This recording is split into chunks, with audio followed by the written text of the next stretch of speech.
Hello. Welcome to Lachey Irene. My name is Lachey, and today we're going to be talking about the story of how I was diagnosed with NF2, how I knew, and then being actually medically diagnosed. So, let's get into it.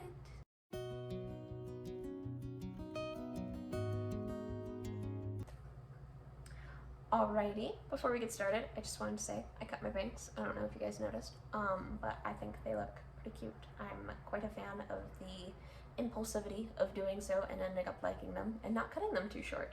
I have a history of cutting my bangs way too short, so I'm pretty proud of myself this time. But that's besides the point. That's not the topic of the video. Today we are talking about my diagnosis with NF2. So I have a family history of NF2. This started with my grandmother, and this is not the case for everybody that has NF2.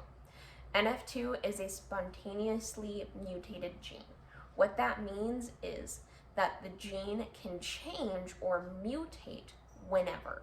This is usually set off by a very traumatic thing that happens in that person's life, or luck of the draw. Genes mutate all the time, and that spontaneous mutation is passed on from generation to generation, and it is a dominant genetic disorder. What that means is that, for example, my family, my mother does not have a history of NF2. My father does. His mother had NF2, and so he's carrying that dominant genetic disorder. So when I was born, there was a 50-50% chance that I would get it. 50-50 chance that I would get it. My sister doesn't seem to have it. She hasn't been diagnosed or genetically checked, but based off of her symptoms, she's not presenting anything that can indicate that she has NF2. So we're a pretty good example of the 50% chance because there's only two of us. So with that being said, because I have NF2, I can pass that on to my children, but that doesn't mean I will. That just means that there's that 50% chance. Now, if my partner had NF2, then it's 100% chance. I don't know if you guys remember doing those little Punnett squares in freshman of college biology, or senior year of high school biology, freshman year biology, in biology class, doing those little Punnett squares of dominant and recessive genes. That's how that's calculated. So now that we got a little bit of history down with NF2, a little bit of what it is on a genetic scale, I'm going to get into a little bit of the family history. So my grandmother on my dad's side has passed because of her NF2. And when she was 4 years old, she got very, very sick, and from my understanding, had to relearn how to walk again. And not too sure what the name of the sickness was, but all I know is that she got very sick. My prediction, since her mother didn't have it, her father didn't have it, she is the start of the family history of NF2 in my family on my dad's side. So my prediction is that she had that mutation when she got very sick, when she was 4. This then caused her to experience NF2 when she was older, after she had her kids. I was barely a year old when she died, so I don't really know all of what she went through. I do remember seeing pictures of her in a wheelchair, and I do know that she technically died of pneumonia. The reason I put that in air quotes is because NF2 deteriorates your body and your organs to the point where something like pneumonia can kill you. I'm not saying pneumonia can't kill anybody else that doesn't have NF2, but because she had NF2, that made that pneumonia much more lethal to her. So she had 2 children. It was my father and my aunt. I do remember my aunt a bit more than I do my grandmother, because my aunt was like my second mom. She had NF2, and she died in March of 2013. And this one's going to be a little difficult for me to talk about because we were really close. So what I remember is after she had my cousin, her symptoms started to get a lot worse. She would have seizures. Her vision started to go. She started to get neurofibromas on her skin, which is also a symptom of NF1, which that's mainly found in children, but those symptoms can present in NF2 patients. And so she started to develop a lot more intense NF2 symptoms. She eventually became immobile, and she did end up dying, and her cause of death was multiple organ failure. And that's the sad reality of NF2. It's why it is something that is really difficult for me to talk about, which is why I wanted to make these videos, because NF2 is a very, very depressing disorder, and it can tear apart your life very quickly, and it is basically killing you slowly. And so knowing that she died of multiple organ failure really just kind of puts it into perspective for me of how intense this can be, and motivates me to really take care of myself and do as much research as I can on NF2, because seeing her suffer with it, seeing her become this person that has to rely on everyone around her just to survive, when before that she was a very independent person who was able to do things on her own, go places on her own. She was a great human. And even when she was in her last stages of life, she was still a great person at putting a smile on your face. But yeah, so that's the history of my family when it comes to NF2. Very short version, because if I say anything more detailed than that, I'm gonna cry, and I really don't want to cry on the internet. So for me, personally, how we kind of knew was, I have coffee eye spots, so they are that little light spot right there.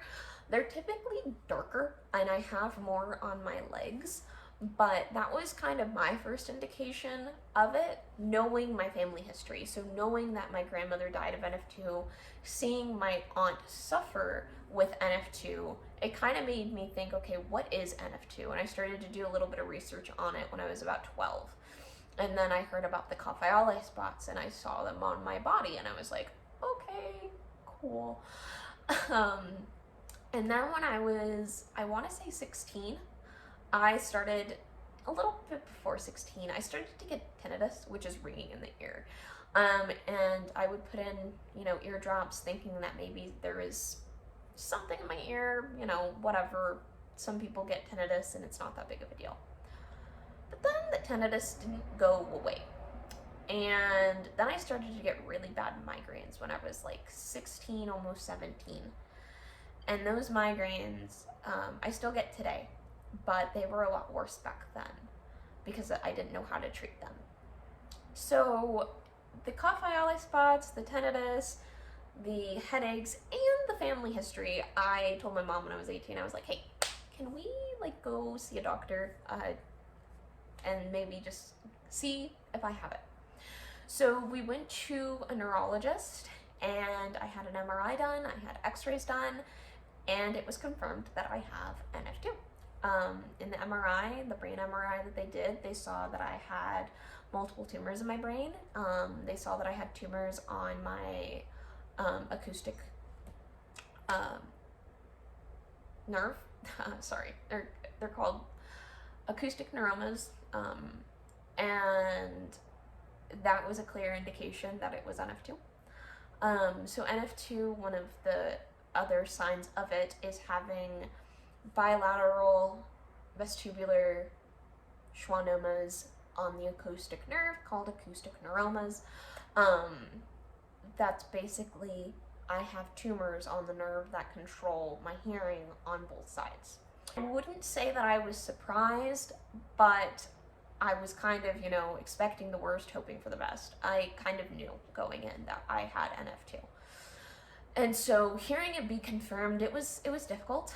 I honestly didn't really process it. I didn't really sit down and process the fact that I had NF2 until I was about 20. And I got diagnosed when I was 18. And part of that was personal things that I was going through. I just didn't have the capacity to sit and really understand what that meant. But also it was avoidance. I didn't want to know. I didn't want to accept it. I didn't want it to be real, and sometimes it's easier to just ignore the thing than to accept it as truth. But eventually we all have to face the truth, and when I was 20 and I had brain surgery, that was when I had to face the truth. And yeah, like I said, we'll get into that video next week. But that is the story time of how I was diagnosed with NF2. Now I'll kind of get into a little bit, and I'll probably go a little bit deeper into this with another video in the future, but some of the things that I do to help prevent my NF2 from getting worse. I was diagnosed, like I said, at 18. I'm currently 24, and I've had one surgery. In September, was told that I had close to 100 tumors in and on my spine, and that was really hard to hear. And hearing your doctor say you have a really bad case of this disorder really kind of puts things into perspective for you, because a professional telling you that it's really bad, it kind of fucks with you, not gonna lie. And so knowing that, these are some personal things that I did that I think are helping. This is not me giving any medical advice. This is not me saying that if you have NF2, you need to do this. This is just me talking about my personal experience and what I found has worked for me. So once I got that news about the 100 plus tumors, or about 100 tumors in and on my spine, I first became very depressed. But then I started learning about Chinese medicine and holistic healing and Eastern medicine. There are herbs that can help get rid of tumors. There are scientific papers written on how these herbs have helped cancer patients. And while NF2 is not cancer, tumors are tumors. So I figured, if Western medicine, the only option for me is surgery and an intense healing process that will alter my life, I'm gonna shoot my shot at Eastern medicine and see if it helps. So that's exactly what I did. And it has been helping. The reason I went in to get a spinal MRI done was because I had twitching in my right ring finger. It was involuntary, it was very painful. This whole arm would become numb, it would cramp involuntarily, it was extremely painful. And since I've started this treatment with holistic medicine, Chinese herbs, Eastern medicine, whatever you want to call it, I have not had as much twitching in this finger. My hand rarely, if ever, cramps, and it has helped with the other symptoms I have. I still have tinnitus, but it's not nearly as bad. And I have yet to get an MRI done to see how it has helped in terms of the tumors, but just what I can see in terms of symptoms, it is helping. Also keeping a very healthy diet. Now, I'm not a health nut. I love my junk food, but I try to keep a balance. I try to eat vegetables every day. I try to eat fruit every day, drink water.